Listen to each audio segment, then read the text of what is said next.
প্ৰেমৰ নামত কি কি যে চলি থাকে, এফালে চলি থাকে চেনি খোৱা কাৰ্যকলাপ, চেনি খোৱা মানসিকতা, অৰ্থাৎ ফুপুলা আকৰ্ষণৰ গোলামী।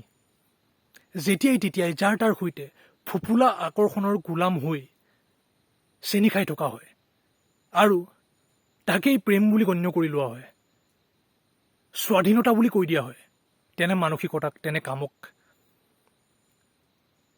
মজা বুলি কোৱা হয়, ফান বুলি কোৱা হয় তেনে কামক, তেনে মানসিকতাক।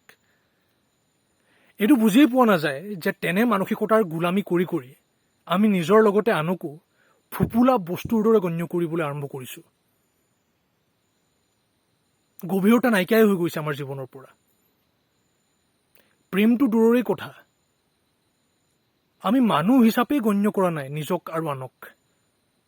চেনি খাই থকাৰ নামত, ফুপুলা আকৰ্ষণৰ নামত, আৰু সেইবোৰক প্ৰেম বুলি কৈছোঁ, ফান বুলি কৈছোঁ, ধেমালি বুলি কৈছোঁ, স্বাধীনতা বুলি কৈছোঁ। কিমান বুৰ্বক আমি। আন এবিধ প্ৰেম আছে, সেইবিধ চেনি খোৱাৰ দৰে ফুপুলা আকৰ্ষণৰ গোলামী নহয়। সেইবিধত এগৰাকীৰ সৈতেই গভীৰতাৰে শাৰীৰিক আৰু মনোবৈজ্ঞানিক আকৰ্ষণৰ জৰিয়তে জড়িত হৈ পৰা যায় আৰু প্ৰকৃত প্ৰেম বুলি গণ্য কৰা হয় তেনে প্ৰেমক। কিন্তু কথাটো হৈছে যে প্ৰকৃত প্ৰেম সেয়াও নহয়, কাৰণ তাতো পৰিৱৰ্তনশীলতা থাকে, তাতো চঞ্চলতা থাকে। চেনি খোৱা তথাকথিত প্ৰেমৰ দৰে চঞ্চলতা নাথাকে, তাতকৈ কম চঞ্চলতা থাকে সেই প্ৰেমত, কিন্তু তথাপিও থাকে। গভীৰতা থাকে সেই প্ৰেমত, তথাপি চঞ্চলতা আৰু পৰিৱৰ্তনশীলতা থাকিবই কিছু ক্ষেত্ৰত, কাৰণ দুগৰাকী ব্যক্তি জড়িত হৈছে। দুয়োগৰাকীৰে শৰীৰ আৰু মনৰ চঞ্চলতাৰ প্ৰভাৱ কিছু ক্ষেত্ৰত থাকিব সেই প্ৰেমতো। দুয়োৰে স্বাৰ্থৰ সংঘৰ্ষ চলিব সেই প্ৰেমতো। চেনি খোৱা প্ৰেমতকৈ গভীৰ হ'ব সেই প্ৰেম, কিন্তু প্ৰকৃত প্ৰেম সেয়াও নহয়। কি হয় তেতিয়াহ'লে প্ৰকৃত প্ৰেম?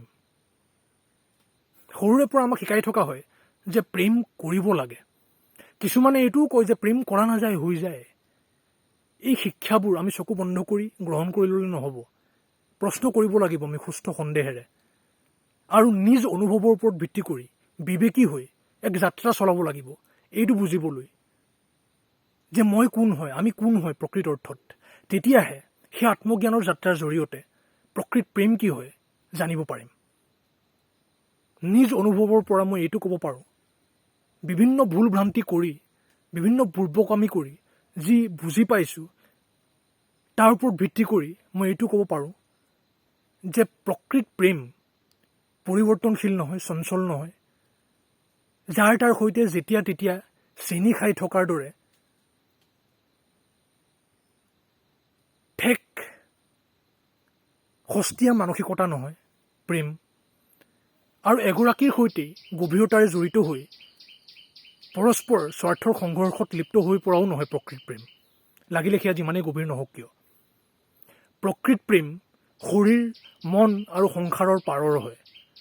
প্ৰকৃত প্ৰেম অনুভৱ কৰিবলৈ হ'লে আমি আত্মজ্ঞানৰ এক সঠিক যাত্ৰা চলাই আটাইবোৰ পৰিৱৰ্তনশীলতাৰ, চঞ্চলতাৰ পাৰলৈ গৈ সাক্ষী হৈ সমগ্ৰ সংসাৰক, সমগ্ৰ জীৱনক, শৰীৰক আৰু মনক চাব পাৰিব লাগিব নিৰপেক্ষতাৰে। তেতিয়া আমি বুজি পাম যে আটাইবোৰ পৰিৱৰ্তনশীল তত্ত্বই মিথ্যা হয়, সেইবোৰ সঁচা যেন লাগেহে। সেয়া লাগিলে শৰীৰ হওক, মন হওক, সংসাৰ হওক, সমগ্ৰ জীৱন হওক। তেনেহ'লে শাৰীৰিক আৰু মনোবৈজ্ঞানিক প্ৰেম কিদৰে প্ৰকৃত প্ৰেম হ'ব?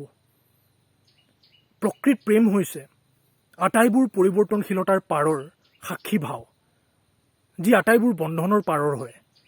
আটাইবোৰ বন্ধনৰ পাৰত থাকি আটাইবোৰ বন্ধনক চাই থাকে সাক্ষীয়ে, সাক্ষিত্বই, আমাৰ প্ৰকৃত পৰিচয়ে।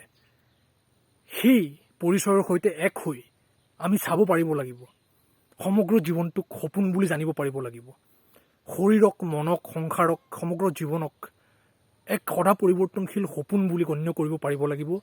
জানি তেতিয়া আমি মুক্ত হ'ব পাৰিম, তেতিয়া আমি প্ৰেম হ'ব পাৰিম সঁচা অৰ্থত।